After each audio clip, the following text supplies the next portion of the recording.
I'm going to bet that you've definitely had this said to you before, and quite often you don't know what to say. And that is, you're way too expensive, or you're too expensive, or, oh, that's more than I thought. Have you ever had that happen to you?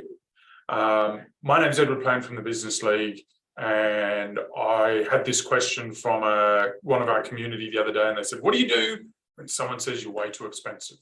And this is what I told him. Okay, so here it is. There's 4 key strategies that will help you shift this.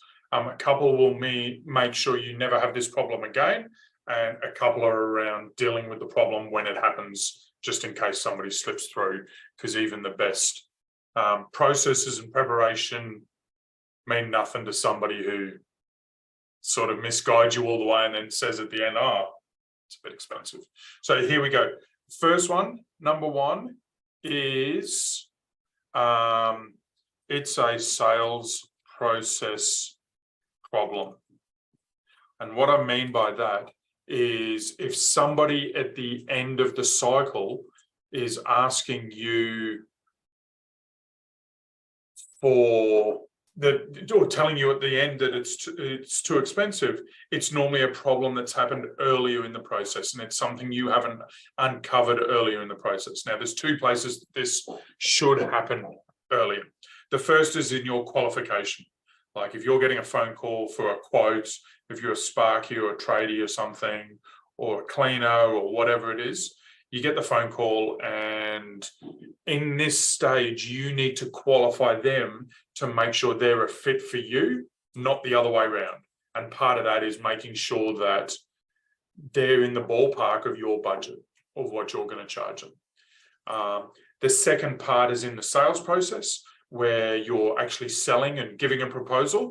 And as part of that, you need to stretch the gap on their pain points so that it's not all about the money. And also make sure you have a good understanding in that process that, 1, they can afford it, that they're going to be willing to afford it. Because if you're talking money and you don't know that, you're setting yourself up for you're too expensive problems. So number 1 is the sales process.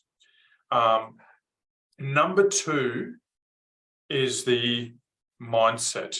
And you need to shift your mindset a bit and understand, and there's a few shifts on your mindset that are important for you to change. The first one is understand that you're not going to be able to help everyone, and you shouldn't help those people that aren't willing to pay it for it. So instead of you're too expensive being a bad thing, just accept it and go, no problem. See you later, and let them go. Like, problem solved, done. So shift your mindset into the terms of, this isn't a major obstacle, it isn't a big problem, it's just a reality. There'll be people out there that are not a fit for you and that you don't want to service, and be okay with that. So shift the mindset and give yourself permission, instead of wanting to close every deal, wanting every person to jump on board with you, or wanting to convince them that you're not too expensive. So shifting the mindset is really important. The next one is budget. So you ideally want to understand their budget before you get into too big a conversation. And the problem here, though, is that what's the last thing every customer prospect wants to give you? They want to tell you how much they want to spend, because there's a belief in their program, in their mind, that you're just going to go to that number. And I know we're getting a second driveway done, and I don't want to give the guy a number because I don't want him to go do it.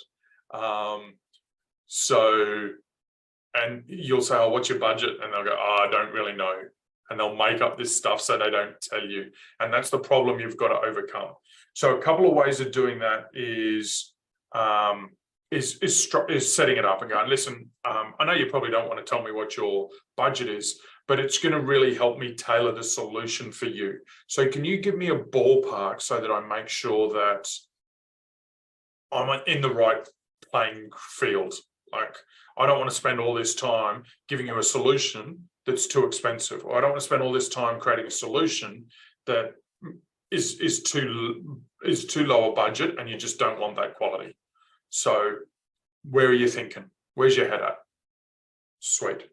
That's one way of dealing with it. The second one, which is probably one I'd prefer, is give them this sort of option. So listen, to help me tailor the solution for you, do you think you want a solution that's in the Rolls-Royce range, which is around $18,000 to $20,000? Or are you more thinking the Daihatsu range, which is about the $10,000 to $12,000? What sort of ballpark are you wanting to play in? Or is it somewhere in between? And they can either say Rolls-Royce or Daihatsu, or maybe I'm in the Honda Toyota range in the middle. So that's a way to get the budget. But if you know their budget, you can better solve and support them and make sure you don't waste your time and they get what they want. So that's number 3. And then number 4 is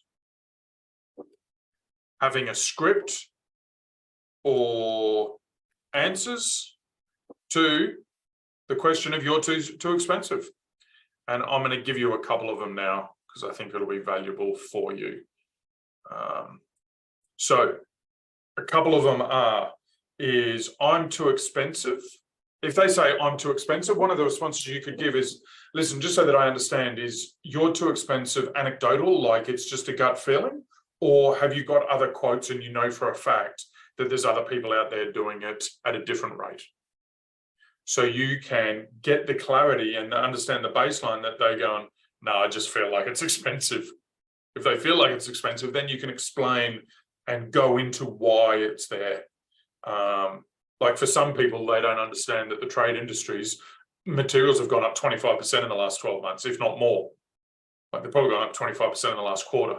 So like that can go a long way to explaining why it's more expensive. The next one is you're too expensive. Oh, okay, so just so that I understand, is that because this is more than what you're expecting to pay, or because the solution is more than what you really need? And what that does is separate it out from a money to a quality conversation, and it allows them to choose which is more important for them. And if it's a yes, it's more than what I was expecting to pay, you can go, sweet. So what were you expecting to pay? And now that they've got a number that they know you've quoted at, they'll be happy to tell you that number. They're not happy to do it before you've given a number, but as soon as you give a number, they'll say, oh, listen, it's 10 grand and I was expecting it to be 8 grand. And then you can go, okay, well, one, can you solve it for 8 grand? If you can't, it's okay, no problem. That's what it is. There's not really much I can change. What do you want to do? Or if you can go, well, maybe we could do a little bit of a different solution that could save us some labor time or some materials time or something like that. How does that sound? And they go, oh, okay, yeah. And maybe you can get them from 8 up to 9 or something like that. So that's option number 2. The third one is the sort of dismiss them and go, no problem at all. Please keep me in mind when the cheaper option doesn't work and they don't deliver the solution. And then also when they start adding extra costs on, because they've got all these hidden costs. Be aware of that. But please keep us in mind. We also do fix cheaper solutions, and we get a lot of people coming to us because we do a really good quality. So we're happy to help you, but just understand that fixing shoddy work doesn't save you any money. It'll probably be the same, if not more expensive in the future. Cool. Good luck. See you later. So there are 3 sort of scripts that you can tailor and tweak to get over the answer or the problem of you're too expensive. But remember, left-hand side is the earlier you can do these, the better the result, the more likelihood is you'll never have this question come up. The right-hand side is around the mindset for you and scripts and answers if it does ever happen. But hopefully you're now really well prepared to never have this question come up in your business again. If you need a hand, let me know. Otherwise, I look forward to seeing you when I next see you.